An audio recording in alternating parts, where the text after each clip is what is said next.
Good morning, good afternoon, or good evening, my finest friends. Welcome to episode 11 of season 5 of the Tom Petty Project podcast. I am your host, Kevin Brown. This is the podcast that digs into the entire Tom Petty catalogue, song by song, album by album, and includes conversations with musicians, fans, and people connected with Tom along the way. If you're listening to this on the day it's released, the timing couldn't really be any better. Today, November 2nd, is the 40th anniversary of the release of Long After Dark. And you know you're getting old when 1982 doesn't really feel like it could be that long ago, which it doesn't. Today's episode focuses on the penultimate track from Long After Dark, Between Two Worlds.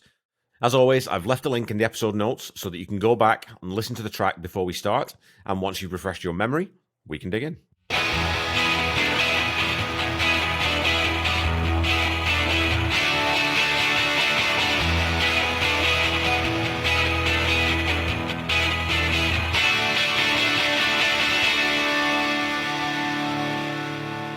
Between Two Worlds is the last of the 4 songs on Long After Dark co-written with Mike Campbell, and I sometimes wonder if Mike still has the original demo tapes that he would send to Tom with all those guitar tracks on them.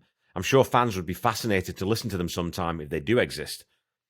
This song was also the second, along with We Stand a Chance, to be recorded at the old RCA studios on Sunset Boulevard in LA, and Tom tells Paul Zollo in Conversations with Tom Petty that was a totally live track, and that intro just kind of happened. It wasn't rehearsed or planned, it just happened. So this is a big departure from a song like You Got Lucky or maybe even Straight Into Darkness, in that maybe the tone of the song didn't need to be cajoled as much and it wasn't overproduced. It would have been more organic in a sort of throw forward to 2010's epic mojo. Tom goes on to say that that's the kind of band we are. If you let us have our way, sometimes we can just stumble into something great. And you always get the sense that modern musicians are afforded much less time to be this spontaneous and exploratory during the recording process, as songs, albums, and artists become more and more corporately steered artistically and more homogeneous sonically. So that spontaneous intro to this one starts with a suspended piano bass line played underneath those A fifth and D fifth chords. You also have Stan tinkling around on the bell of the cymbals before thudding that kick drum into action, and Mike breaking out a super tasty bluesy guitar lick. And that lick is panned way left, and then you hear Tom come in on the right channel with a sort of dirty, fuzzy tone playing across the solo and adding in a lick of his own, or a riff of his own. And Tom tells Paul Zollo, I'm playing through a very little 10-inch amp that was really overdriven, so it had this particular distortion. It also sounds at times that Tom might be using a wah pedal. When you isolate the right channel, it's definitely not just distortion. It could be a little bit of phase or flange, but to my ear, it sounds definitely like a light wah effect being applied, and it just gives this part a little more character and a bit more grooviness. Once the main riff kicks in, the interplay between those two guitar parts is really what carries this song sonically. You still have Benmont keeping count on those fifth chords, but melodically, Mike's bluesier tone with more reverb combines beautifully with that buzzsaw tone that Tom is playing. And again, they're playing the same chord progression, but using different positions on the fretboard and different little fill notes to complement what one another is playing. And they almost always use subtly different tones, but this one is night and day different. The way that main riff rings the first chord, then chops into the second, reminds me a little bit of the Eagles' One of These Nights, which is, it's faster, but it has a somewhat similar feel. And when Tom's vocal comes in, it too sort of has that, like a mid-70s feel to it. This is the longest track on the album, and the song takes a while to get to those vocals. 16 full measures, over 40 seconds, in fact. And Between Two Worlds also sees a cameo return to the band for Ron Blair on bass. And it's a very Blair-esque bass groove, with Ron walking up and down the octaves in the chord progression and matching the rhythm of the guitar lick to sit astride the straight beat that Stan is keeping. The arrangement in the verses is pretty straightforward, with the two guitars continuing that twin attack, the piano chiming along on the count, and the bass line grooving over Stan's drums, as I said. Tom's vocal doesn't add a ton of dynamic movement, but it's a sort of sleazy kind of delivery that matches the tone of the track perfectly. And as we hit the pre-chorus, those dark, moody fifth chords give way to an F major, C major progression for 4 bars before we drop back into that main motif of the track for the chorus. During this major key section, we then get some organ from Benmont, and the piano part switches from a sort of metronomic straight time to more closely match the kick drum pattern that Stan is playing. So that's a cool little dynamic switch to add some colour to that section of the song. And there's a glorious little ascending run that Mike plays coming out of that pre-chorus into the chorus at around the 1:09 mark. So go listen to that again and just look out for that in the left channel. It's really, really cool. Coming out of the chorus, we go back to that major key interlude for 4 bars, where the piano is more prominent again, and you can really hear that kick pattern being matched by both the piano, but also by both guitar parts.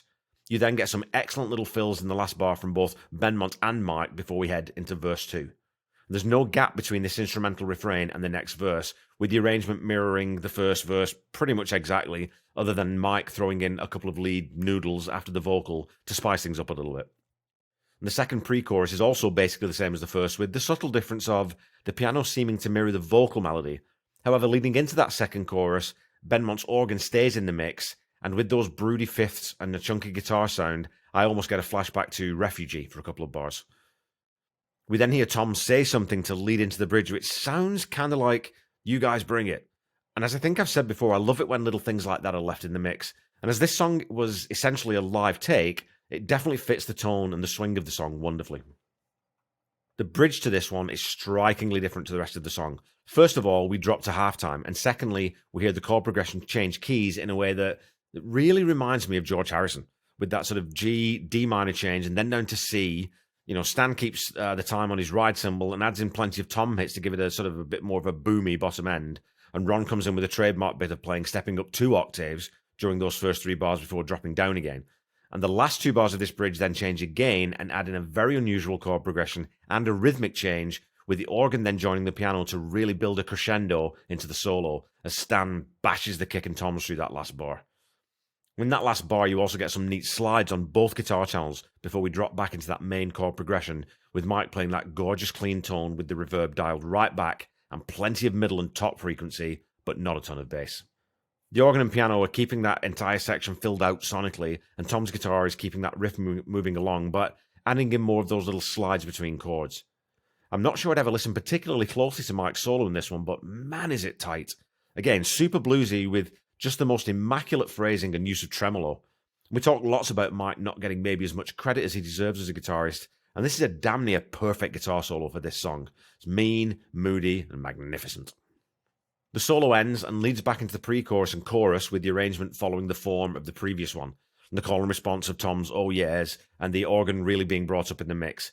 But after this chorus, we then get the icing on the cake from this song, with the bass and keys dropping out, Stan going to double time on the kick, and leaving all that room for Mike to play a chugged staccato pattern over that chord progression, building back into the chorus. And we're now getting a long outro to the song, and we get something we don't hear very often in a Heartbreaker song at all, as Tom takes the solo in this section, including a brilliant drum lead guitar stab just before the vocals come back in. Everyone's playing plenty here, and there's some really interesting percussion added in that I can't quite identify. So if you listen at the 4:17 mark, it's a super reverb saturated percussion thing, and it sounds almost like some sort of half-muted tubular bells or something. God only knows what it is, because I don't. And Stan smashes around the kit, laying into the toms and the cymbals, and Tom wails, some O's and scatting, and we fade gloriously out with Benmont then ripping out a killer little piano groove. So it's a really satisfying musical end to the track.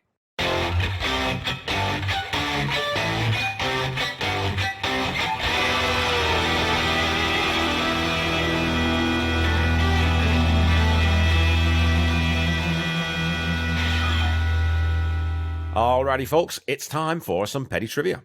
Your question from last week was this: the fantastic 6LP Uber Deluxe edition of the Fillmore 1997 release comes in a custom-made what? Was it A, top hat box, B, an embossed walnut record case, C, a handmade cymbal case, or D, a bespoke linen-lined Hessian tote bag? And while any of these would have been a brilliant packing choice, I think, and I thought I was quite inventive with the 3 that aren't real, the answer is, of course, C. The collection is housed in a handmade, custom-sized cymbal case produced by Made Worn in LA. The set features 58 tracks on 6 discs, a 24-page booklet, 3 collectible guitar picks, a replica all-access laminate, a reprint of the 8-page fan newsletter published in 97, 10 replica set lists, an album art lithograph and an alternate colour foil lithograph, an alternate design record player mat, a playing card deck, an embroidered patch, and a replica Fillmore house band embroidered baseball hat. So it's a hell of a collection. And there's currently a contest to win one of these sets. And if you head over to my social media on Facebook and Twitter, you'll be able to find a link to that. I have my fingers crossed, almost a breaking point, that I'm going to win this one. I'll also be buying the 6LP Deluxe set anyway, but if I win the Uber Deluxe, maybe I'll do a giveaway on the deluxe, so keep your fingers crossed for me. This week's trivia question is this: not including Tom, who was the youngest of the original Heartbreakers? Was it A, Stan Lynch, B, Ron Blair, C, Benmont Tench, or D, Mike Campbell?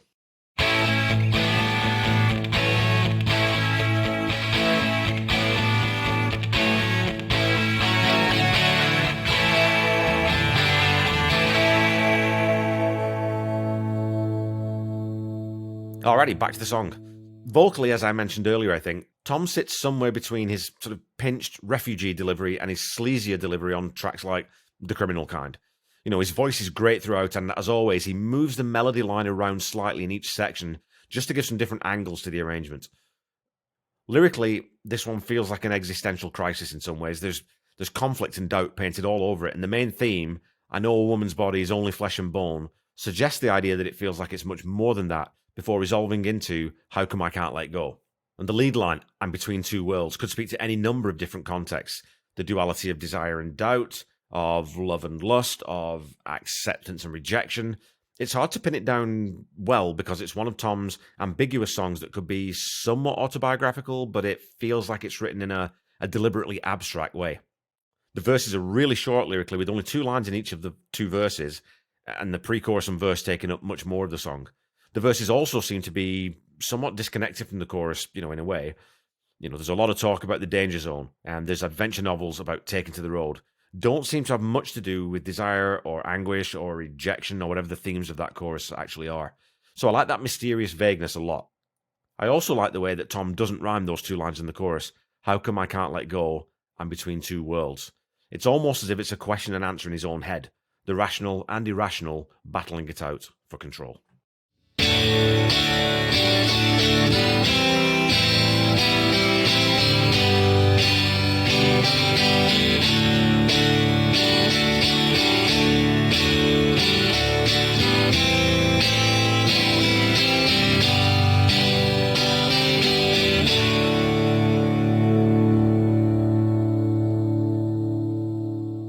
Okay, folks, that's all for this week. I've made no bones about the fact that I think Long After Dark is a better album than it often gets credit for, and I think this is a deep cut that can have a tendency to be overlooked. It's a really strong twin guitar performance, a really good vocal delivery, and all around just a solid arrangement. I think the bridge adds a lot to the track, as does that break in the outro at the end of Tom's solo. Again, it's the longest song on the album to this point by 1.5 minutes, but it never feels like it's dragging at all. Just a good groove, a great riff, and given it was basically recorded live, a shining example of why this group of musicians formed such a brilliant band that was so much more than the sum of its already impressive parts. I'm going to give Between Two Worlds a rock-solid 8 out of 10. Before I wrap up too, I was going to say that I'm going to get back to posting the trivia questions on social media this week. I've been a little bit busier than normal the last couple of weekends getting my new Queen podcast up and running, but the first episode of that will drop this Thursday, and I hope you'll all tune in. It's called Seaside Pod Review, a Queen podcast, and you'll be able to find it wherever you're listening to this podcast. I'm doing that podcast with my best friend Randy, who provides all the music for this podcast, and is one of the people I love most in the world. Please remember that you can continue to support humanitarian efforts in Ukraine in many different ways, and I would urge you to do so if you have the means. As always, I've added a link to the Red Cross donation page in the episode notes, and I will continue to do so until this crisis is over. The Tom Petty Project is a proud member of the Deep Dive Podcast Network. Other shows on the network include Sabbath Bloody Podcast, T-Bone's Prime Cuts on the other side, In the Lap of the Pods, Judas Priestcast, and The Podcast Will Rock, and Backtracks, Aerosmith Revisited, and many, many more. So go check all of those out. They're great people doing wonderful work, and we're adding new members to this network all the time.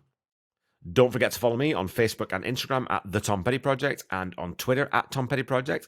And of course, you can find me on YouTube, and I have a new handle on YouTube. So if you go to youtube.com/@TheTomPettyProject, you'll be brought straight to me. So go follow, like, subscribe as applicable. And again, please leave a review or a rating if you feel like doing that. If you don't, again, I just love that you're listening to the podcast. So just keep listening.